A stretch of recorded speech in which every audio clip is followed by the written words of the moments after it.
Hello everyone, welcome back to our channel. তোমরা কেমন আছো? আশা করি সবাই ভালো আছো আর আমরাও খুব ভালো আছি। তোমার রায়বাগিনী ননদিনী আর বিচ্ছু দেওয়ার আর আমার পুজোসোনাকে নিয়ে আমি বেরিয়ে গেছিলাম গুরু করতে। তো এখানে দেখছো না ছাতা টাঙিয়ে কী করছে সবাই বলো তো? মাছ ধরছে। হ্যাঁ, আর বিনা পয়সা ভেবো না, টিকিট দিয়ে মাছ ধরছে, 1000 টাকা টিকিট। তেমন বাইরের ভিউ দেখতে দেখতে আমরা চলে যাচ্ছিলাম স্টেশনের দিকে, কারণ ওখানে গিয়ে আমাদের অটো ধরতে হবে। কারণ এখান থেকে পিসি বাড়ি যেতে হলে আমাদের অটো টোটো অনেক কিছু পাল্টে যেতে হয়, কারণ আমি আমার পুজোসোনাকে নিয়ে যাচ্ছিলাম, তাই জন্য ওইভাবে ট্রেনে যেতে পারবো না, তাই টোটোতে করেই যেতে হচ্ছিলো, টোটোতে আর অটোতে। তো এখান থেকে এই যে পাশে দেখছো, এটা হলো একটা মসজিদ, আমাদের ওখানকার মসজিদ। আশেপাশে প্রায় লোকই চেনো, আমাদের এখানে খাপাড়ার মসজিদ। এই যে আমরা অটোতে বসে পড়লাম, আর আমার বিচ্ছু দেওয়ারটাও বসে বসে চিন্তা করছে পায়রার, কারণ ও পায়রাটা ধুয়ে চলে এসছে। পায়রা ছাড়া আবারও চলতে পারে না, তাও পায়রা ও আসবে না বলছিলো, তাও ওকে নিয়ে আসা হলো, কারণ পিসা ওকে বারবার নিয়ে আসতে বলেছে। তো আমরা এই যে নেমে পড়েছি অটো থেকে নেমে এবার টোটো ধরতে হবে আবার। তো টোটোর জন্য আমরা সামনের দিকে এগিয়ে যাচ্ছিলাম। আর এই যে রাস্তাটা দেখছো রানাঘাটের পাশ দিয়ে, এটা হাইওয়ের নিচে, এটা মানে খুব সুন্দর ভিউ। ওখান থেকে আমার ননদিনী টোটোটা ডাকছিল, কারণ যাবে নাকি সব কিছু, মানে ওদিকে তো নাও যেতে পারে, তাই জন্য তো টোটোওয়ালাকে ডেকে নিয়ে আসলো এদিকে। টোটোওয়ালার সাথে তারপরে বলছিল এদিকে যাবে নাকি, টোটোওয়ালাও বুঝতে পারছিল না, আর আমার ননদও বুঝতে পারছিল না, মানে কখনো তো এইভাবে যাওয়া হয়নি টোটোতে করে, তাই ও বুঝতে পারছিল না। তারপরে ও ভাড়াটা বের করছিল পার্সের থেকে, আর আমার পুজোসোনাকে ওর পিপি কোলে নিয়েছিল।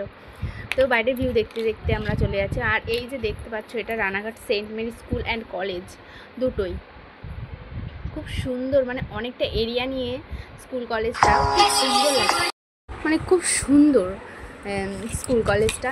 তো বাইরের ভিউ দেখতে দেখতে চলে যাচ্ছিলাম, আর আমার পুজোসোনার প্রচণ্ড জল পিপাসা পেয়েছিল, কারণ অনেকক্ষণ আগে আমরা বেরিয়েছিলাম, ওর খাওয়াটাও লেট হয়ে যাচ্ছিল, তাই জন্য ওর পিপির কাছে একটু জল খেয়ে নিল। আর এই যে আমার বিচ্ছু দেওয়া, ওর মুডটা অফ হয়ে আছে। আর বাইরের ভিউটা এত সুন্দর, মানে মেঘলা আকাশ, মনে অনেক সাহস নিয়ে বাইরের দিকে এগিয়ে যাচ্ছিলাম। আর বাইরের ভিউটা দেখো, অসাধারণ, খুবই সুন্দর লাগছে। মানে এমন জায়গা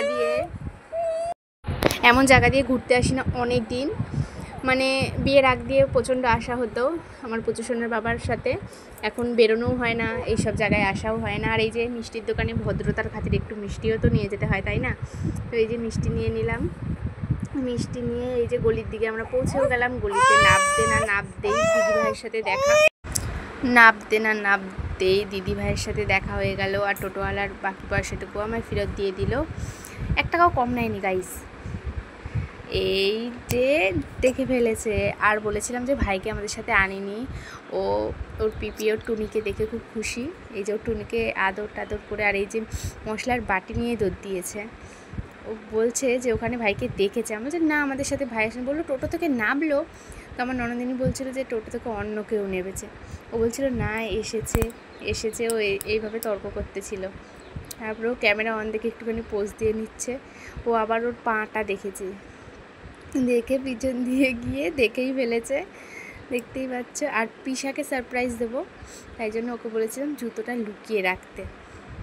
তো দিদি এই বাড়ি থেকে মশলা করতে গেছে, কারণ দিদির মিক্সিটা নষ্ট হয়ে গেছে। তো ওখান থেকে এই যে পিসি বাড়িতে চলেও এসেছি। এই যে এটা হলো আমার পিসি বাড়ি। তো এবার ভেতরে ঢুকবো। আর আমার ননদিনী আর পুজোসোনা আগের থেকেই চলে এসেছে, এসে ওই পিছনের ঘরে বসে আছে, যে পিছনের ঘরে বসে আছে ওরা, দেখতেই পাচ্ছ। তারপরে দীপকে আমরা, মানে আমার দেওরকে বলছিলাম যে চুপচাপ তো জুতোটা লুকিয়ে রেখে দেয়। এই যে আমরা ফ্রেশ হয়ে গেলাম জামা কাপড় চেঞ্জ করে। তারপরে ওর পিপি এসে টুনির সাথে অনেক গল্প করছিল, অনেক কিছু বোঝাচ্ছিল টুনিকে।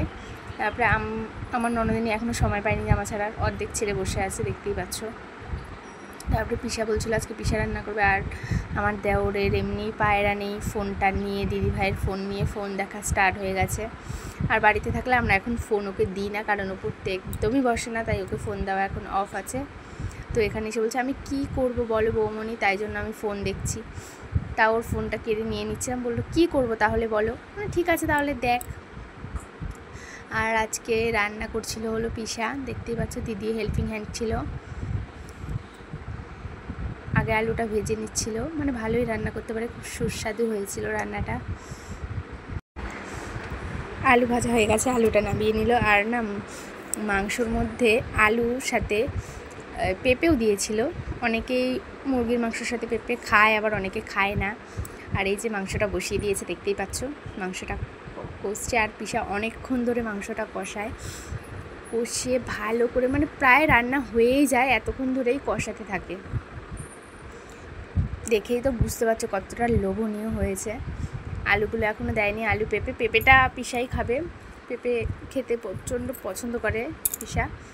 আর এই ঘরে দেখো সবাই ল্যাদ খাচ্ছে এখন শুয়ে বসে, কারণ পিসা রাঁধছে। আর আমার বুঝছোনা প্রচণ্ড টায়ার্ড, এসে খাইয়ে দিয়েছে, পরে ঘুমিয়ে পড়েছে। যেমন ননদিনও ফোন দেখছে, আর এদিকে পিসা কষাচ্ছে, আর আমি এসে দেখছিলাম যে কত দূর কষলো, কারণ কষাও তো খেতে হবে গাইস। পিসা আবার পিসার কাছে বললো ভালো করে ভিডিওটা করো, আবার আলুটা দিয়ে দিল, আলুটা দিয়ে আবার অনেকক্ষণ কষাবে। রাত দিয়ে কিন্তু বেশ ভালোই পারে, আমার সাথে কিছু বলছে ভালো করে তোলো। এই যে আমাদেরকে কষা দিয়েও ফেলেছে, কষা চিকেন খাবো সবাই। তো এই যে কষা চিকেন খাওয়াটার ভিডিওটা করতে পারিনি, তারপরে দুপুর হয়ে গেল, তাই দিদিভাই ভাত বাড়ছিল, কারণ প্রচণ্ড খিদে পেয়ে গেছিলো সবারই। তাই জন্য এই যে দেখতেই পাচ্ছ আমাদের মাংস আনবক্সিং হয়ে,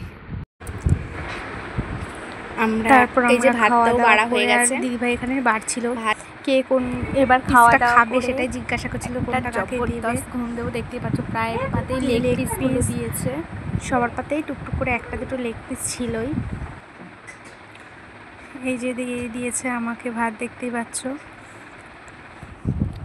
বলছে আর কোন পিসটা দেবো জিজ্ঞাসা করছে, আর ওর থালা ছিল না, তাই ও ভাটিতেই খেতে বসে পড়েছিল।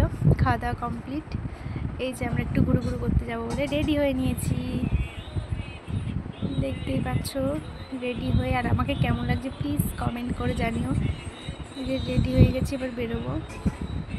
এই যে টোটো চলে এসছে, টোটোতে বসে পড়েছি। এই যে আমার সোনা মাম্মা, দেখতেই পাচ্ছ। এই যে আমার বিচ্ছুর দেওর, এই যে ননদ, এই যে আমার পুচু সোনা, আর এই যে পিসা, আর এই যে টোটো, মানে টোটোওয়ালা। তো আমরা চলে যাচ্ছিলাম, দেখতেই পাচ্ছ। এই রাস্তাটা হয়তো প্রায় লোকে চেনো, রানাঘাটের হাই রোড। এই যে আমার সোনা মাম্মা আমার সাথে বসে বসে আমরা একটু রিলস বানিয়ে নিচ্ছিলাম। এই যে আমরা যেখানে আর কি যাব বলে বেরিয়েছিলাম, সেখানে চলে এসেছি, হবিবপুর স্কন। প্রায় লোকই তোমরা চেনো হবিবপুর স্কন, খুব একটা বিখ্যাত একটা জায়গা, খুব সুন্দর। ভেতরটা এত সুন্দর না, মানে গেলেই মনটা বেশ শান্তি হয়ে যায়। দেখতেই পাচ্ছ জগন্নাথ বলরাম আর সুভদ্রাকে, ওখানে আমরা প্রণাম করে নিলাম। তারপরে এই যে এই দাদাগুলো কি সুন্দর নাচছিল, এত ভালো লাগছিল না এখানে দাদাগুলো এত সুন্দর করে। আর আমরা এই পাশটায় দাঁড়িয়েছিলাম বলে আমাদের বলছিল ওই পাশে যেতে, ওই পাশে মহিলাদের জায়গা। তো এই যে দাদাগুলো নাচছে, খুব সুন্দর লাগছে। আর এই যে এখানে হয়তো কি এটাকে কি বলে আমি ঠিক জানি না।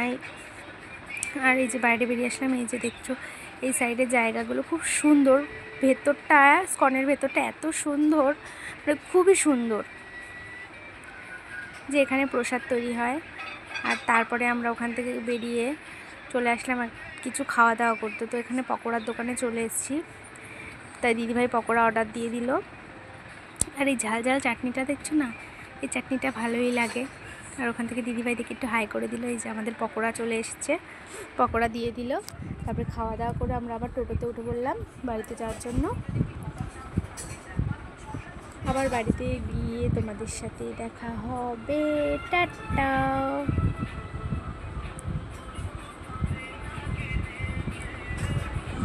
এই যে বাড়িতে চলে এসেছি আমরা, দেখতেই পাচ্ছ। মানে এখানে কী যে বলছিলাম আমি নিজেও ভয়েস দেওয়ার সময় বুঝতে পারছিলাম, গরম লাগছিলো হয়তো, তাই জন্য বলছিলাম। আর আমাকে কেমন লাগছিলো প্লিজ তোমরা একটু কমেন্ট করে জানিও। আর রাত্রিবেলা এই যে খাওয়ার জন্য ব্যবস্থা হচ্ছিলো, রুটি আটা মাখছিল দিদিভাই, তো রুটি হবে রাত্রিবেলা। এই যে আমরাও ড্রেস মেস সব চেঞ্জ হয়ে গেছে করা। খুব খিদে লেগে গেছিলো, তাই দিদিভাইকে বলছিলাম তাড়াতাড়ি বানাও, প্রচণ্ড খিদে পেয়ে গেছিলো। আর এই যে সাজাচ্ছিল আমার ননদকে, কারণ আমার দিদি সাজায়, একজন মেকআপ আর্টিস্ট বলতে পারো, সাজায়, তাই ওকে সাজাচ্ছিল। এই যে কি হয়েছে এই জায়গাটায় তোমরা না দেখলে সে খুব মার খেয়েছিল আমার, মানে দিদিভাইয়ের হাতে আমার ননদিন খুব মার খেয়েছিল, দেখতেই পাচ্ছ কীভাবে মারছে। আর এখানটায় ঝগড়া করছে ওরা দুজন মিলে, বলছে সবাই হাসাচ্ছে আর আমি হাসলেই দোষ।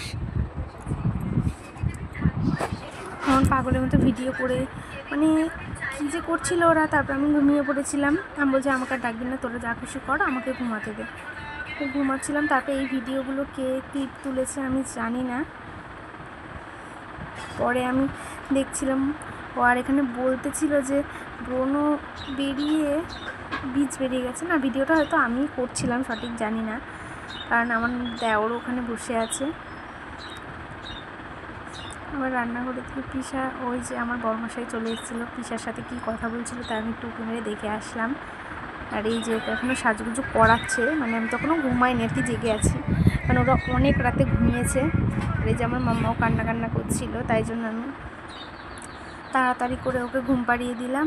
আর ওর চোখ চুলকাচ্ছিল, তাই কীভাবে চুলকাবে বলছিল, হাত দিতে না, তাই চিরুনির পেছনটা দিয়ে আস্তে আস্তে চুলকাচ্ছিল, মানে পারেও কোথাও। দেখো তোমরা কটা বাজে এখন, রাত্রি 12টার উপরে বাজে।